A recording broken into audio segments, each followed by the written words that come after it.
Hello everyone, स्वागत करता हूं आप सभी का अपना यूट्यूब चैनल बेस्ट एजुकेशन में। आशा करते हो दोस्तों आप सब अच्छे होंगे और अपनी तैयारी में जुट गए होंगे। दोस्तों समय तो काफ़ी कम है और आपको हार्ड वर्क के साथ आपको स्मार्ट वर्क करनी है। दोस्तों स्मार्ट वर्क करने का मतलब ये हुआ आपको कंटेंट तैयार करना है, ऐसा कंटेंट तैयार करना है जिससे आपको काफ़ी हेल्प मिले। दोस्तों आपको क्वेश्चन बैंक और उस मॉडल से रिलेटेड आपको सारे क्वेश्चन आपको क्या करना, लर्न करना होगा, ठीक है, उसको प्रैक्टिस करना होगा। तो मैं आज का सेशन में, आज के इस वीडियो में मैं आप सबके लिए लेकर आया हूँ top 40 objective questions model set से और प्रीवियस क्वेश्चन से कुछ ऑब्जेक्टिव क्वेश्चंस को मैं लेकर आया हूँ। रासायनिक अभिक्रिया वन समीकरण, इस चैप्टर से मैं टॉप 40 ऑब्जेक्टिव क्वेश्चन आपको बताऊंगा, ठीक है। ये क्वेश्चन जो जितना भी आपको मैं बताने वाला हूँ, ये क्वेश्चन एनालिटिक क्वेश्चन है। एनालिटिक कहने का मतलब ये हुआ दोस्तों कि मैंने कुछ क्वेश्चन मॉडल सेट से और कुछ question 10 year previous year question से मैंने लिया है, जिससे आपको पता चल जाए कि कौन कौन से इंपॉर्टेंट क्वेश्चन जो है रासायनिक अभिक्रिया समीकरण से आपको पढ़ना जरूरी है, ठीक है।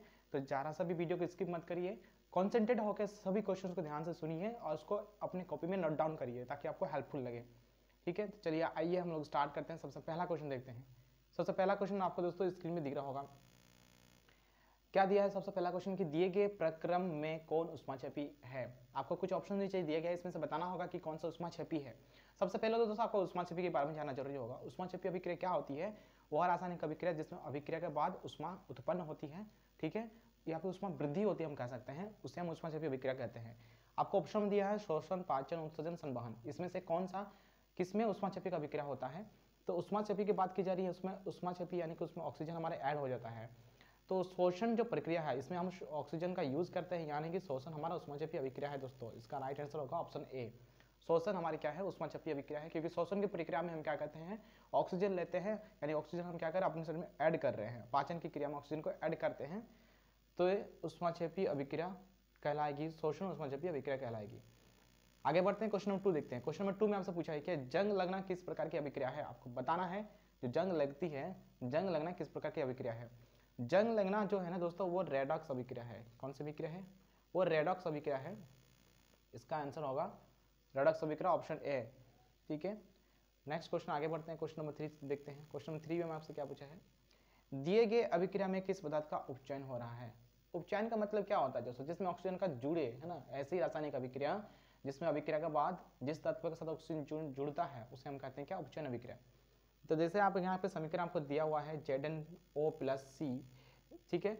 अभिक्रिया के बाद क्या बन रहा है? Zn+Co हमारा बन रहा है। इसमें बताना होगा कौन से तत्व के साथ उपचयन अभिक्रिया हो रहा है, किस पदार्थ के साथ उपचयन अभिक्रिया हो रहा है। तो जैसे कि आप देख सकते हैं ऑप्शन में, ऑप्शन डी में जो है ना CO के साथ जो है ना दोस्तों उपचयन अभिक्रिया हो रहा है, क्योंकि उसमें हमारा क्या जुड़ रहा है? ऑक्सीजन जुड़ रहा है, उसके साथ ऑक्सीजन जुड़ गया। तो जिस पदार्थ के साथ ऑक्सीजन जुड़ेगा उसे हम कहेंगे उसके साथ उपचयन अभिक्रिया उसके साथ हो रहा है, ठीक है। चलिए आगे बढ़ते हैं, क्वेश्चन नंबर 4 देखते हैं।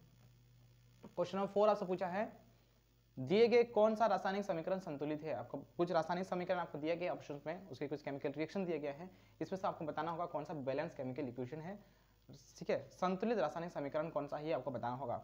तो सबसे पहले आपको देखना होगा कि एक एक तत्वों को ध्यान से देखना होगा। ऑप्शन ए में अगर हम देखें, जैसे कि ऑप्शन ए इसका राइट आंसर है, ठीक है। इसका ऑप्शन ए राइट आंसर क्यों है? क्योंकि यहाँ पे CaOH2 है और यहाँ पे CO2 है। इसका जब रिएक्शन के बाद क्या बन रहा है? CaCH3 बन रहा है, H2O बन रहा है। ये हमारा पूरी क्या है? बैलेंस है। तो बैलेंस जब है तो हमें पूछा क्या है कि कौन सा रासायनिक समीकरण संतुलित है, तो ऑप्शन ए इसका संतुलित है। तो बाकी ऑप्शन को देखने की जरूरत नहीं पड़ेगी हमें, ठीक है। चलिए क्वेश्चन नंबर 5 देखते हैं। क्वेश्चन नंबर 5 ऐसा पूछा है दोस्तों कि दिए गए रासायनिक अभिक्रिया में कौन सी अभिक्रिया हो रही है। आपको एक रासायनिक अभिक्रिया नीचे दी गई है, इससे आपको बताना होगा ये किस प्रकार की रासायनिक अभिक्रिया है। क्योंकि हमने रासायनिक अभिक्रिया के बहुत सारे प्रकार पढ़े हैं, संयोजन हो गया, वियोजन हो गया, उष्माक्षेपी हो गया, और क्या बोलते हैं, विस्थापन हो गया, द्विविस्थापन हो गया। आपको इस समीकरण को देखते हुए बताना होगा कि ये किस प्रकार का रासायनिक अभिक्रिया है। तो जैसे यहाँ पे क्या दिखाया गया है कि पीबी जो है ना, लेड जो है ना, कॉपर क्लोराइड यानी CuCl2 के साथ अभिक्रिया करके यहाँ क्या हो रहा है, लेड पीबी जो है ना दोस्तों, Cu को उसके यौगिक से हटाकर, Cu को क्या करते हैं, उसके यौगिक से हटाकर खुद उसका स्थान ले लेता है। तो हम जानते हैं कि वह रासायनिक अभिक्रिया जिसमें कोई पदार्थ क्या करता है, किसी दूसरे पदार्थ का यौगिक से उसको हटाकर अगर उसका स्थान ले लेता है, तो उसे हम क्या कहते हैं, उसे हम उसे हम विस्थापन अभिक्रिया के नाम से जानते हैं दोस्तों। कौन सी अभिक्रिया के नाम से जानते हैं? विस्थापन अभिक्रिया के नाम से जानते हैं। तो इसका राइट आंसर होगा ऑप्शन डी, ठीक है, विस्थापन अभिक्रिया। चलिए आगे बढ़ते हैं, क्वेश्चन नंबर देखते हैं 6। क्वेश्चन नंबर 6 देखते हैं, हमसे क्या पूछा क्वेश्चन नंबर 6 में, जैसे कि क्वेश्चन नंबर 6 में आपको पूछा है निम्नलिखित में से कौन सा प्रकाशीय वियोजन का उदाहरण है। वियोजन अभिक्रिया कितने प्रकार की होती है? वियोजन अभिक्रिया भी 2 प्रकार की होती है, एक प्रकाशीय एक होता है उष्मीय। ठीक है, अब देखते हैं कि इनमें से कौन सा जो है ना वियोजन प्रकाशीय वियोजन अभिक्रिया का उदाहरण है। तो आपका फर्स्ट जो ऑप्शन दिया हुआ है AgBr, ठीक है, Ag प्लस Br, ये आपका क्या है? प्रकाशीय वियोजन का उदाहरण है दोस्तों। ठीक है, तो इसका राइट आंसर होगा ऑप्शन ए AgBr, यानी कि सिल्वर ब्रोमाइड को जो है ना उससे वियोजन उसको अगर अपघटन कराएंगे तो उसके लिए हमें प्रकाश की जरूरत होती है। ठीक है, तो जो जिस अभिक्रिया में जिस वियोजन अभिक्रिया में प्रकाश की आवश्यकता होती है उसे तोड़ने के लिए उसे हम कहते हैं प्रकाशीय वियोजन अभिक्रिया। तो ये ऑप्शन ए आपका राइट आंसर होगा प्रकाशीय वियोजन अभिक्रिया का। चलिए आगे बढ़ते हैं, क्वेश्चन नंबर 7 देखते हैं। क्वेश्चन नंबर 7 में आपसे पूछा है दिए गए रासायनिक समीकरण में कौन सी रासायनिक समीकरण हो रहा है। यहाँ पे रासायनिक समीकरण वर्ड नहीं आता दोस्तों, यहाँ पे बाय मिस्टेकली रासायनिक समीकरण लिखा गया है। यहाँ पे रासायनिक समीकरण के अलावा क्या होता है, रासायनिक अभिक्रिया यहाँ पे होना चाहिए था। ठीक है, मिस्टेक हो गया है यहाँ पे थोड़ा सा। क्या है सवाल, आपको फिर से सुन लीजिए। दिए गए समीकरण में कौन सी रासायनिक अभिक्रिया हो रहा है, ये आपको क्वेश्चन बनता है। यहाँ पे समीकरण बाय मिस्टेक लिया गया है। ठीक है, उसे की बात नहीं है, आपको यहाँ पे बताना होगा कि कौन सी रासायनिक अभिक्रिया हो रही है। आप ऑप्शन देख सकते हैं क्या क्या दिया हुआ है, संयोजन, वियोजन, विस्थापन या द्विविस्थापन। तो यहाँ पे हम क्या देख रहे हैं, यहाँ पे हम देख रहे हैं कि एक एकल अभिकारक जो है ना टूट के 2 या 2 से अधिक उत्पादों का निर्माण कर रहा है। तो वह रासायनिक अभिक्रिया जिसमें एक एकल अभिकारक टूट कर 2 या 2 से अधिक उत्पादों का निर्माण करे उसे हम क्या कहते हैं, उसे हम वियोजन या फिर विघटन अभिक्रिया के नाम से जानते हैं। तो आपका ऑप्शन बी इसका करेक्ट आंसर होगा, वियोजन अभिक्रिया। ठीक है, क्वेश्चन नंबर 7 में क्या हो रहा है हमारा, वियोजन अभिक्रिया हो रहा है, ऑप्शन बी इसका राइट आंसर होगा दोस्तों।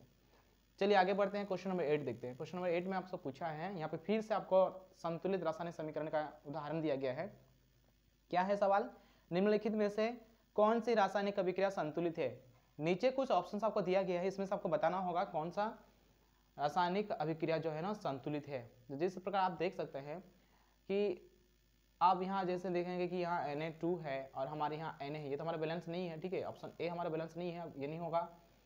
ऑप्शन बी में हम देखते हैं एल्यूमिनियम हमारा 4 है, यहाँ पे एल्यूमिनियम तो 4 है लेकिन हमारा ऑक्सीजन टोटल 6 हो गया, लेकिन यहाँ पे 4 है, यहाँ ऑक्सीजन 6 है, यहाँ 4 है, ये भी हमारा बैलेंस नहीं है। तो बैलेंस कौन सा है, आपका बैलेंस है ऑप्शन सी। ठीक है, तो ऑप्शन डी को देखने की जरूरत नहीं पड़ेगी क्योंकि ऑप्शन सी हमारा जहाँ बैलेंस होगी तो हमारा राइट आंसर वही हो गया, Zn प्लस CuSO4 है ना, ZnSO4 प्लस Cu पूरा पूरी बैलेंस है हमारा। इसका राइट आंसर क्या होगा, ऑप्शन सी इसका राइट आंसर होगा।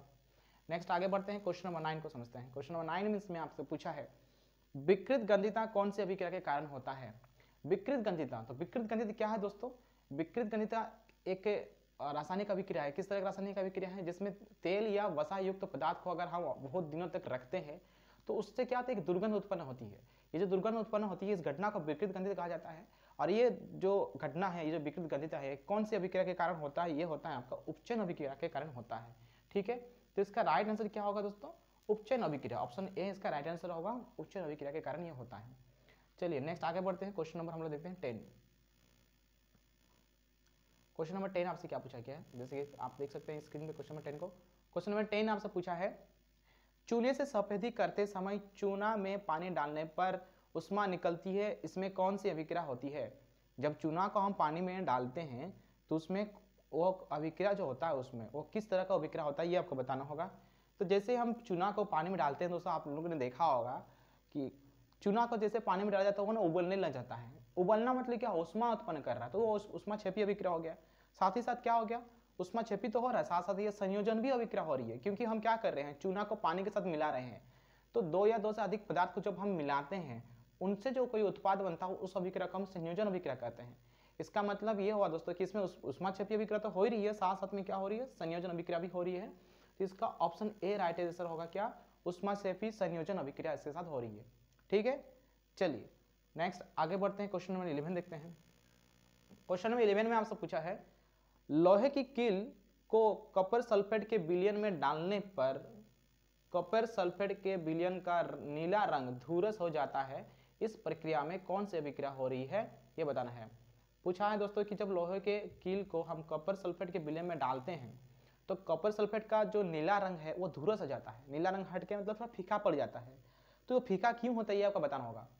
तो फीका क्यों होता है दोस्तों, इसका रीजन यही है क्योंकि लोहा का जो कील है, लोहा यानी जो लोहा धातु है, वो कॉपर की तुलना में अधिक अभिक्रियाशील तत्व है, अधिक अभिक्रियाशील धातु है। और हम जानते हैं विस्थापन अभिक्रिया की जो अगर बात करें हम, तो विस्थापन अभिक्रिया क्या है, जिसमें अधिक अभिक्रियाशील वाला जो धातु होता है, जो तत्व होता है, वो कम अभिक्रियाशील वाले तत्व को उसकी यौगिक से उसको हटा देता है और उसका स्थान ले लेता है, उसकी यौगिक में उसका स्थान ले लेता है और अपना स्थान बना लेता है।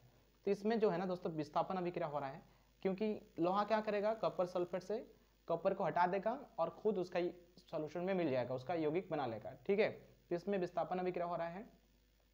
चलिए आगे बढ़ते हैं, क्वेश्चन नंबर 12 समझते हैं। क्वेश्चन नंबर 12 में आपसे पूछा है दिए गए समीकरण में कौन अभिक्रिया हो रही है, यानी कौन सी अभिक्रिया हो रही है आपको बतानी होगी। दिए गए समीकरण में कौन सी अभिक्रिया हो रही है। देखिए आपको दिया है 2H2 प्लस O2, क्या बना हमारा H2O बना। यहाँ पे क्या हो रहा है, हम देखिए दो अभिकारक है, दो अभिकारक मिलकर एक उत्पाद का निर्माण कर रहा है। तो जहाँ दो अभिकारक मिलकर एक उत्पाद का निर्माण करे उसे हम क्या कहेंगे दोस्तों, उसे हम कहेंगे संयोजन अभिक्रिया। ठीक है, तो फट से संयोजन अभिक्रिया में क्या कर देना है, टिक लगा देना है, डार्क कर लेना है। तो इसका राइट आंसर है संयोजन अभिक्रिया, क्योंकि यहाँ पे क्या हो रहा है, हाइड्रोजन ऑक्सीजन का संयोग होकर हमारे क्या बन रहा है, जल का निर्माण हो रहा है। ठीक है, तो ये संयोजन अभिक्रिया का उदाहरण है। चलिए आगे बढ़ते हैं, क्वेश्चन नंबर 13 समझते हैं। क्वेश्चन नंबर 13 में फिर से हमारा बैलेंसिंग टाइप का क्वेश्चन आ गया। बैलेंस कौन सा बैलेंस है आपको ये बताना होगा। तो इसमें जो है ना हम देख सकते हैं कि इसमें ऑप्शन 3 बैलेंस है दोस्तों। ठीक है, तो बाकी ऑप्शन को देखने की जरूरत नहीं है, आप चेक कर सकते हैं। जैसे कि आपको जो सवाल दिया जाएगा, जब आपको सवाल मिलेगा, इस तरह का सवाल अगर मिलता है आपको कि कौन सा बैलेंस है, आप एक एक तत्वों को ध्यान से देखिएगा। तीर के दाहिने तरफ को, तीर के बाएं तरफ को, दोनों तरफ के तत्वों को ध्यान से देखिएगा कौन सा बैलेंस है कौन सा नहीं है। जैसे कि 13 नंबर क्वेश्चन के आधार पर आपका ऑप्शन सी जो है ना ये बैलेंस है दोस्तों, तो इसका आंसर होगा, राइट आंसर इसका ऑप्शन सी होगा। ठीक है, आगे बढ़ते हैं, क्वेश्चन नंबर देखते हैं 14। क्वेश्चन नंबर 14 में आपसे क्या पूछा गया है। क्वेश्चन नंबर 14 में आपको दिया है दोस्तों, दिए गए समीकरण में किस पदार्थ का उपचयन तथा अपचयन हो रहा है। आपको बताना होगा किस पदार्थ में उपचयन हो रहा है ना, और किस पदार्थ में क्या हो रहा है, अपचयन हो रहा है, ये आपको बताना होगा। कौन सा पदार्थ में उपचयन, तो उपचयन क्या होता है, उपचयन वो अभिक्रिया होता है जिसमें ऑक्सीजन जुड़ जाता है, अपचयन जिससे ऑक्सीजन हट जाता है। अब हम देखेंगे इस समीकरण में किसके साथ ऑक्सीजन जुड़ रहा है और किससे ऑक्सीजन हट रहा है। तो देख सकते हैं कि यहाँ पे दोस्तों, यहाँ पे CuO पहले लिखा हुआ था, CuO का मतलब यहाँ पे ऑक्सीजन जुड़ा हुआ था, यहाँ पे ऑक्सीजन हट गया। जहाँ ऑक्सीजन हट गया इसका मतलब ये हुआ कि इसके साथ हम अपचयन अभिक्रिया हो रहा है। देखिए हाइड्रोजन जो है ना इसके साथ ऑक्सीजन नहीं था, लेकिन अभिक्रिया के बाद इसमें हाइड्रोजन के साथ ऑक्सीजन आ गया, जुड़ गया। तो अभिक्रिया के बाद जिसके साथ ऑक्सीजन जुड़ेगा उसके साथ क्या हो रहा है, उसके साथ होगा हमारा उपचयन अभिक्रिया, और जिसके साथ ऑक्सीजन अभिक्रिया के बाद हट जाएगा उसे हम क्या कहेंगे, अपचयन अभिक्रिया। इसका मतलब ये हो दोस्तों, आपका ऑप्शन सी इसका राइट आंसर होगा, क्योंकि हाइड्रोजन के साथ क्या हो रहा है, उपचयन अभिक्रिया हो रहा है, क्योंकि उसमें ऑक्सीजन जुड़ गया है। और CuO के साथ क्या हो रहा है, अपचयन अभिक्रिया हो रहा है, क्योंकि उससे जो है ना ऑक्सीजन हट जा रहा है। ठीक है, तो इसका राइट आंसर क्या होगा, ऑप्शन सी इसका राइट आंसर होगा। चलिए आगे बढ़ते हैं, नेक्स्ट क्वेश्चन नंबर 15 समझते हैं। क्वेश्चन नंबर 15 में आपको दिया है रासायनिक अभिक्रिया में उत्पाद का कुल द्रव्यमान अभिक्रिया के द्रव्यमान के होता है। रासायनिक अभिक्रिया में जो है ना, जब हम बैलेंस करते हैं तो हमारा उत्पाद का कुल द्रव्यमान अभिक्रिया के द्रव्यमान के क्या होता है, बराबर होता है, कम होता है, अधिक होता है या जीरो होता है। तो दोस्तों हम जानते हैं कि संतुलित रासायनिक समीकरण के आधार पर हम जानते हैं कि अभिकारक जो कुल द्रव्यमान है वो उत्पाद के कुल द्रव्यमान के बराबर होना चाहिए, तभी ना हम उसको बैलेंस करते हैं। इसका मतलब इसका राइट आंसर क्या होगा, ऑप्शन ए इसका राइट आंसर होगा, बराबर होती है दोस्तों। ठीक है, चलिए नेक्स्ट क्वेश्चन नंबर 16 समझते हैं। रासायनिक अभिक्रिया में भाग लेने वाले पदार्थ को क्या कहते हैं। तो हम जानते हैं कि रासायनिक अभिक्रिया में भाग लेने वाले पदार्थ को अभिकारक कहते हैं दोस्तों। इसका राइट आंसर होगा ऑप्शन ए, अभिकारक कहते हैं। क्वेश्चन नंबर 17, क्वेश्चन नंबर 17 में आपको दिया हुआ है, एक यहाँ पे रिएक्शन दिया गया है, इसमें से बताना होगा कि ये किस प्रकार की अभिक्रिया है। जैसे कि आपको दिया है CH4 प्लस 2O2, ठीक है, एरो का निशान देखिए CO2 प्लस H2O है ना, उसके साथ साथ ऊर्जा यहाँ लिखा हुआ दोस्तों, ध्यान दीजिए यहाँ पे क्या लिखा, ऊर्जा लिखा हुआ है। ठीक है, क्या क्या निर्माण हो रहा है, CO2 बन रहा है, H2O बन रहा है और ऊर्जा का निर्माण हो रहा है। यह किस प्रकार की अभिक्रिया है ये आपको बताना है। तो जहां ऊर्जा की बात होगी वो ऊष्माक्षेपी अभिक्रिया होगी। ऊष्माक्षेपी अभिक्रिया है दोस्तों, ये क्या है, ऊष्माक्षेपी अभिक्रिया। क्यों है ऊष्माक्षेपी, क्योंकि यहाँ पे हमारा ऊर्जा का निर्माण हो रहा है, इसका मतलब ये ऊष्माक्षेपी अभिक्रिया है। इसका आंसर होगा राइट आंसर ऑप्शन ए। ठीक है, चलिए नेक्स्ट क्वेश्चन नंबर 18 देखते हैं।